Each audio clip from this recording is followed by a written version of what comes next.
So for all of our audiences, we are now going to start with our next keynote. And we already have with us before time Mr. James Tin, who is Senior Director of Global Security and Fraud Solutions with F5. And James will be talking to us about how to defend against attackers using AI and ML against your web applications. So without wasting any time, I'm going to hand it over to you, James, to talk to all of our audiences who are joining us on this virtual event. Thank you.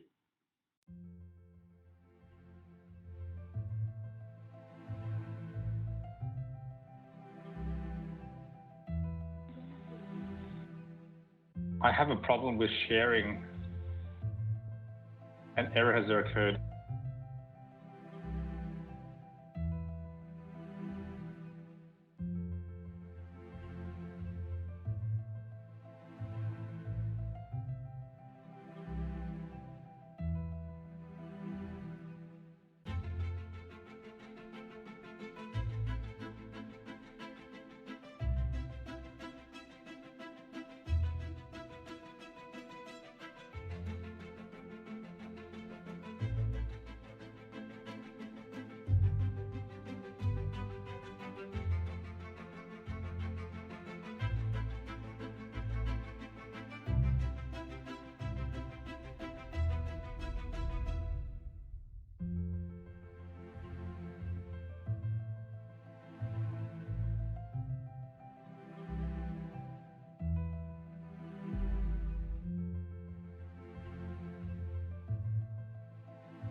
Hi, good afternoon, everyone.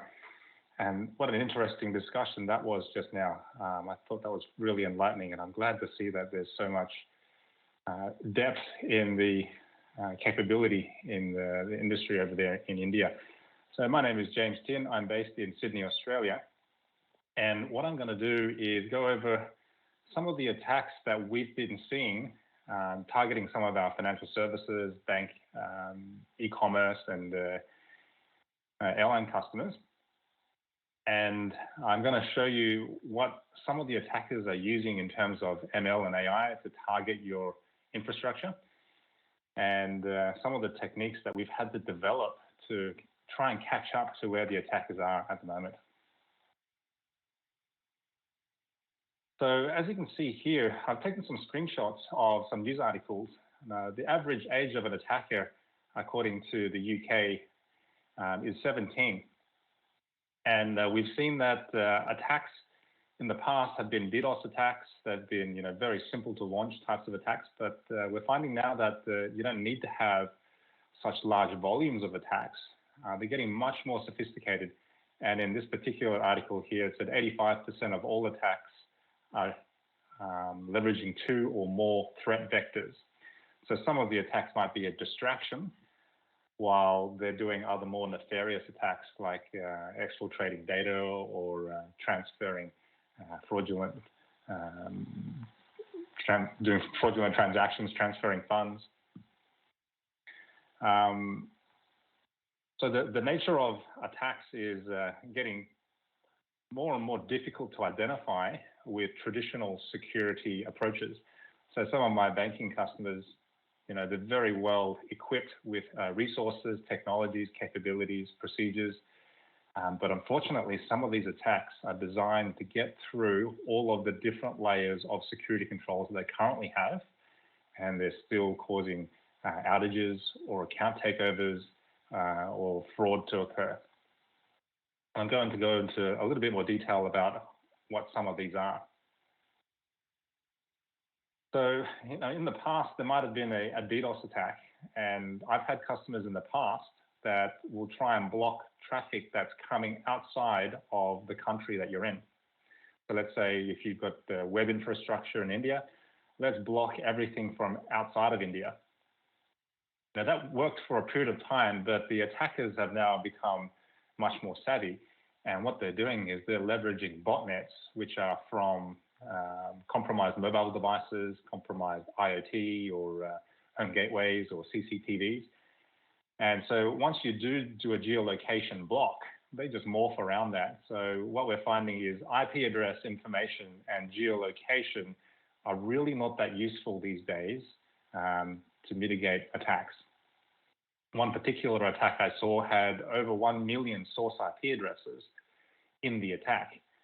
It happened to be a credential stuffing attack. And I'll go into a little bit more detail about why it's such a huge problem and how easy it is for the attackers to leverage these free tools.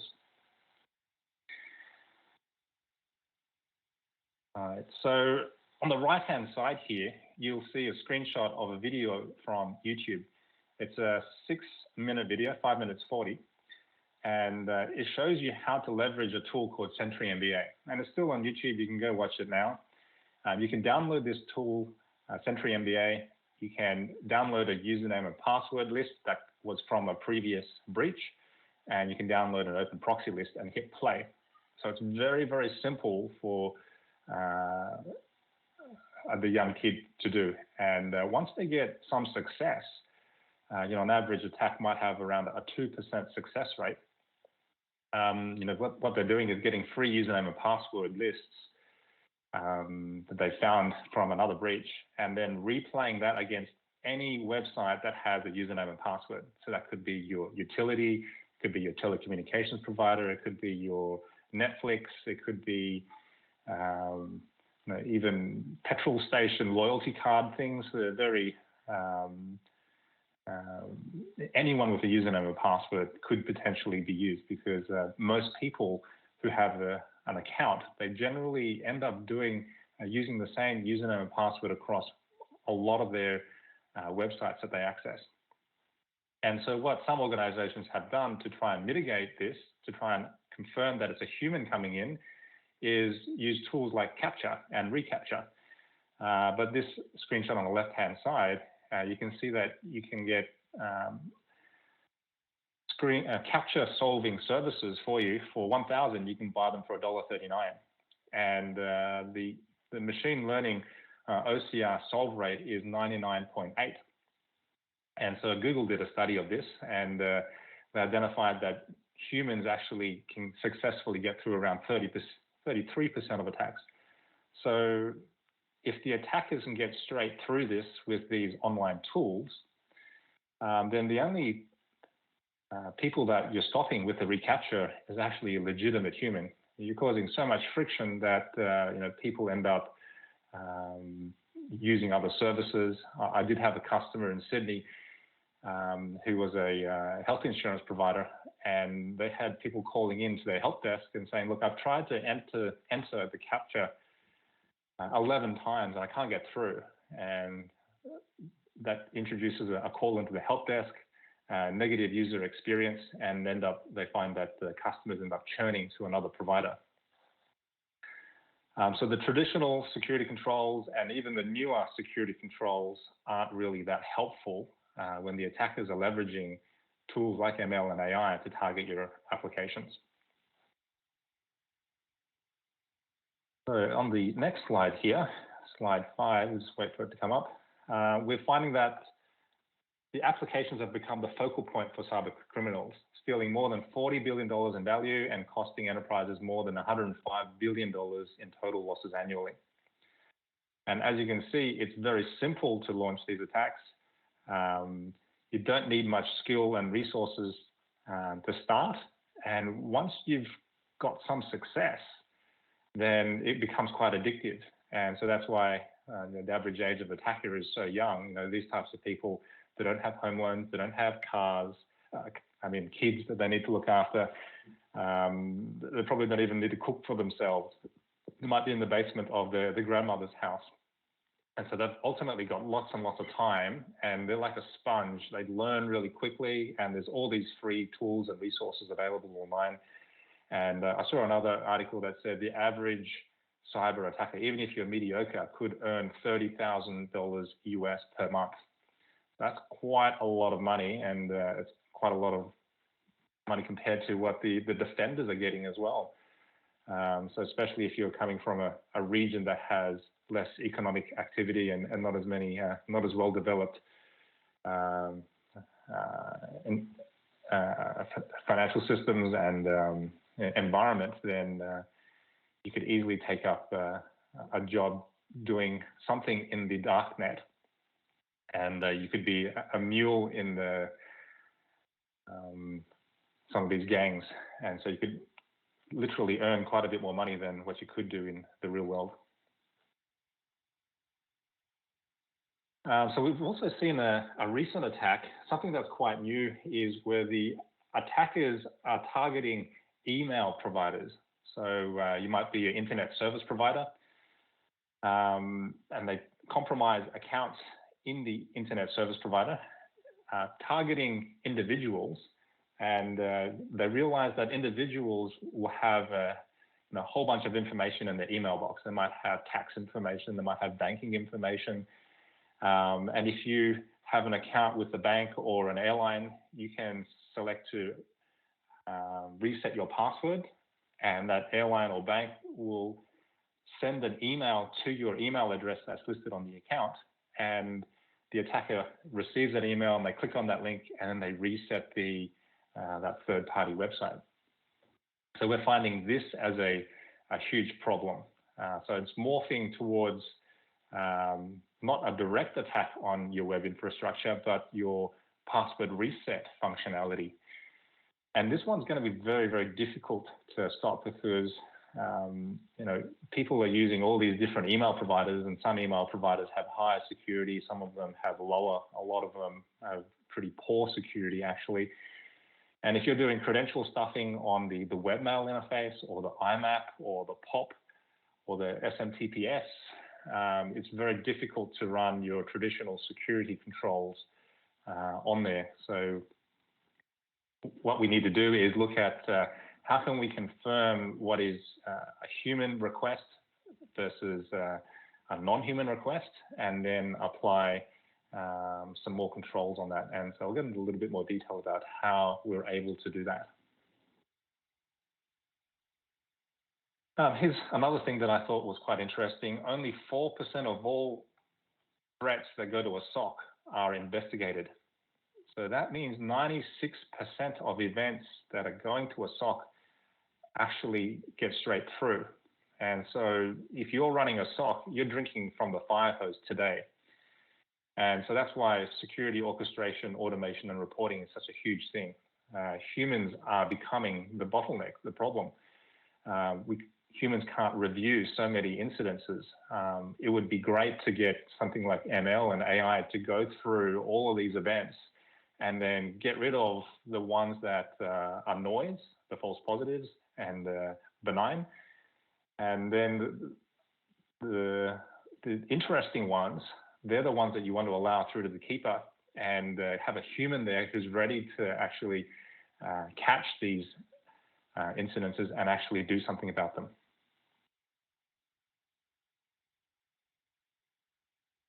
So some of our customers who've leveraged our capabilities in front of their existing security controls, they get a much better efficacy out of all of their controls that they currently have in place, because what we're able to do is leverage AI and ML to stop them before they get to their assets. We can stop them in the cloud. We essentially become an ingress point, and we can get rid of all the noise and let through the stuff that we're not sure of, and we let through the stuff that is clean.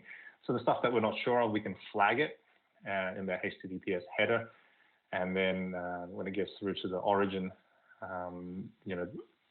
the the platforms there can grab this flag and then do something about it to perform some investigation. So here is a stat from our security incident response team in April this year. We saw that there was around a 30% increase in the attacks due to COVID. Because people are working from home, the attackers, obviously spending a lot of time in front of their computers. They're doing it a lot from home as well. And so we're finding that a lot of organizations got an uptick in attacks.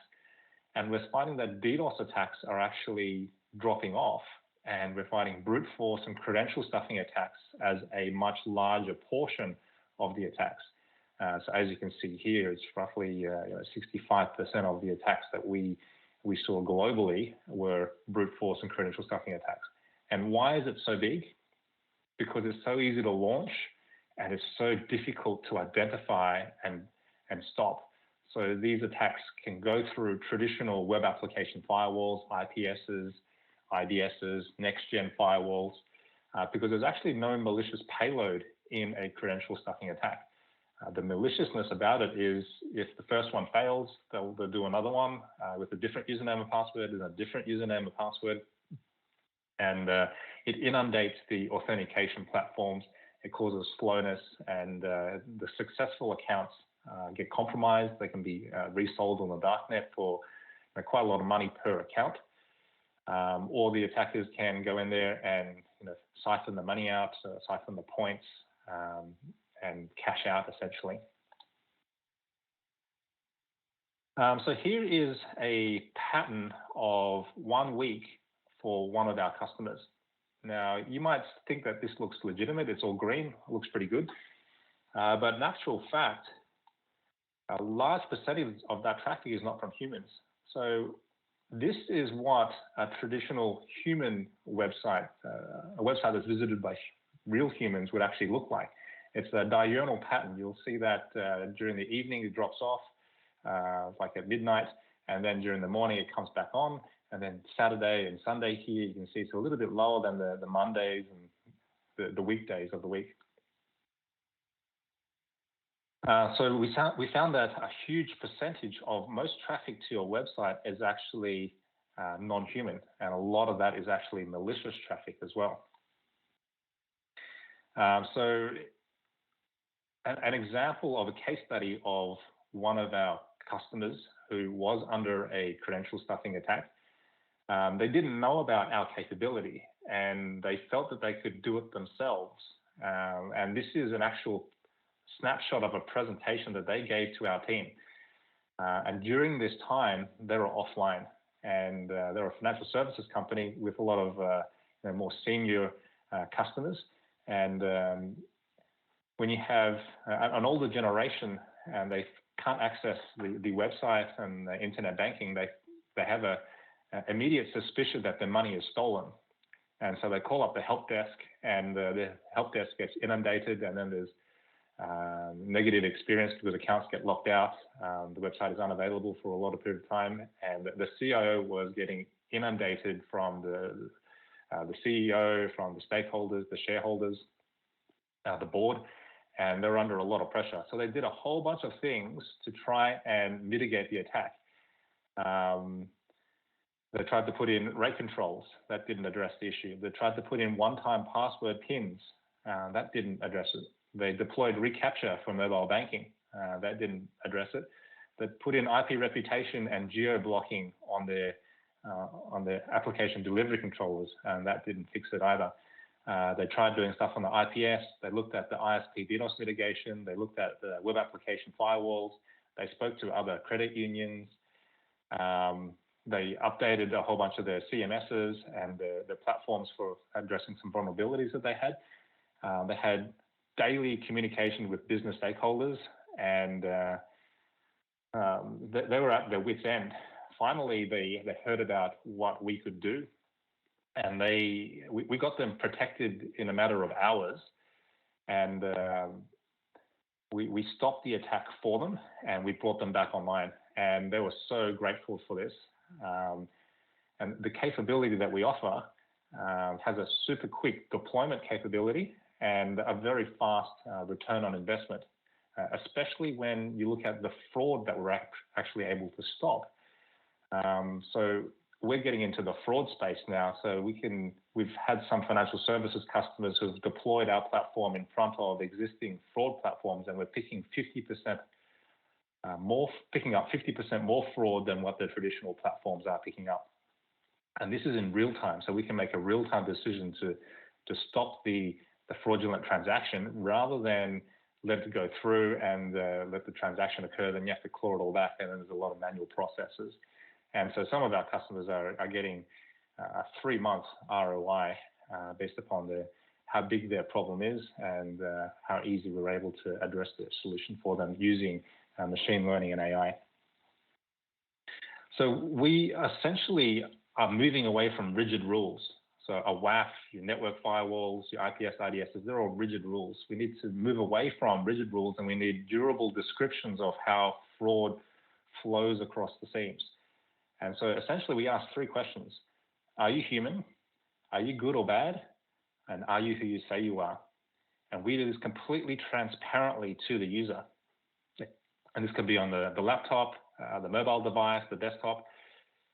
And we provide a much higher security efficacy for the organization, but also an increased user experience for the customer, because we're not bludgeoning the user with multi-factor authentication, step up, SMS tokens, email, verifications.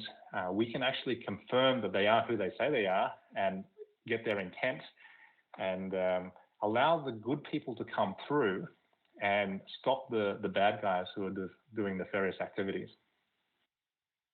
And how are we able to do this? So going into a little bit more detail on what our technology can provide, we can get telemetry from the endpoint transparently using a JavaScript on browsers or using an SDK for a mobile phone, for a mobile app. And we can get a lot of information based upon how humans interact with the computer, with the device, and how they press the keys, the duration of keys, the cadence, the types of keys that they use. So we're not actually doing key logging, but we can determine whether a function key or a special key or a standard key is used. And we're finding that 49% of requests are using unusual keys. So whereas a human is actually 0.6%. And we're feeding all this information into big data platforms, and we're using ML and AI to provide us this information. And so we can use this to determine whether they're a human or a non-human, or whether there's a fraudulent request or not. Some more detail on what we can do is that we can see that fraudsters are 250 times more likely to use Control-V than a legitimate user. Now, I myself use Control-V, and I'm sure that a lot of you in the audience will be using Control-V because you're using password keepers. But we're finding that fraudsters use it much more often, especially in the to field or the payee or the amount, not just the password field. And so 99% of attackers use Control-V, whereas 0.4% of humans would use Control-V. So, if you use Control-V, we're not going to stop the request.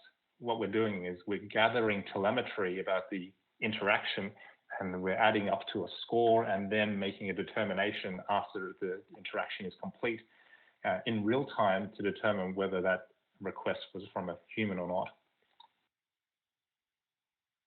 The next slide is they're much more likely to paste in the creditor name and account. So 40 times more likely to use the creditor name, 20 times more than the creditor name, and 40 times more to use the paste amount. And you could potentially build this in-house, but it becomes very expensive, intensive, and you really need a lot of data scientists to do this. So the people that started Shape Security, the founders are of Indian heritage. They were ex-Googlers. They did this for Google, and then they started their own company, and then they sold it to F5 earlier this year for $1 billion. So that was a great use case of how Indian expertise, knowledge, and experience can be so good in information security. Like the previous gentleman mentioned, how we're similar to like an Israel. It's a hot spot for information security capabilities. So here's another way that we can determine whether it's human or not human. And this is something that's very difficult to do without using an ML and AI. We can look at fraud behavior is distinctive from legitimate users, whereas humans are often clumsy and inefficient, whereas fraudsters, because they're doing the same thing over and over and over again, they might be coming from a click farm where they're manually doing fraud. They know the website really well because it's the 100th or 200th times that they've done it, and so they're much more accurate in where they're actually clicking and moving around their mouse on the screen. So we can actually determine the difference between a human who is a legitimate human versus a human who's in a click farm doing a transaction. And then we can stop that fraud from a human in a click farm. Even though they might be coming from a legitimate IP address, legitimate country, legitimate ASN, so that all that network layer information is really not that effective anymore. We need to move beyond network level, beyond layer 7. Actually, we're now moving into like a quasi layer 8 control, which is not really defined in the OSI model stack. And we're finding that fraudsters navigate differently from good users. So we're finding that fraudsters will often go into different, like an ad receiver component before getting a fee inquiry, or adding a credit card or adding a payee. So this user journey is something that we're able to track and determine the difference between a real legitimate user and a fraudster trying to siphon money out.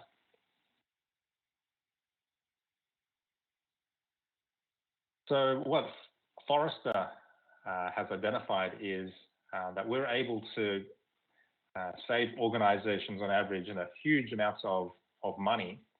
This is an American statistic. Obviously, it's going to be different for the Indian region. But the key one here is a 3.1 month ROI on the investment of Shape Security. I've got an example of how we're able to save money on customers of fraud, and I've got some real examples of how much we're able to pick up more fraud than the traditional platform, and it just becomes very straightforward. If the fraud issue is big enough, it becomes a no-brainer to implement a capability like ours. And there's not too many capabilities in this space. It's a relatively new space, and we happen to be the leaders in this particular space. And because we can reduce friction, reduce the need for MFA, one-time passwords, we can actually increase revenue on the website by making the user experience much better. We can extend the session timeout from hours to days to months even. So if you have a look at when was the last time you logged into the Gmail or Amazon.com, you probably go to the URL and it remembers who you are, even though you may not have logged in there in the last week or so. We're able to apply those same types of advanced security controls to any website. And so you could leverage our cloud. So if we get more attacks and we're able to stop new types of zero-day attacks, then every customer on our platform actually ends up getting that same level of protection and increased protection. So over time, the more attacks that we see, the better protection that our customers end up receiving. So Shape's mission statement is to prevent bots and bad humans from abuse and exploitation of intended functionality on a website, mobile application, while delivering friction-free user experience. So we're making the security higher, while making the website perform faster, increasing user experience, and reducing the load of investigating security events on the back end, because we can proactively stop that on the front end. All right, so that comes to the end of my presentation. Thank you very much for your time, and I really enjoyed speaking to you. Thank you.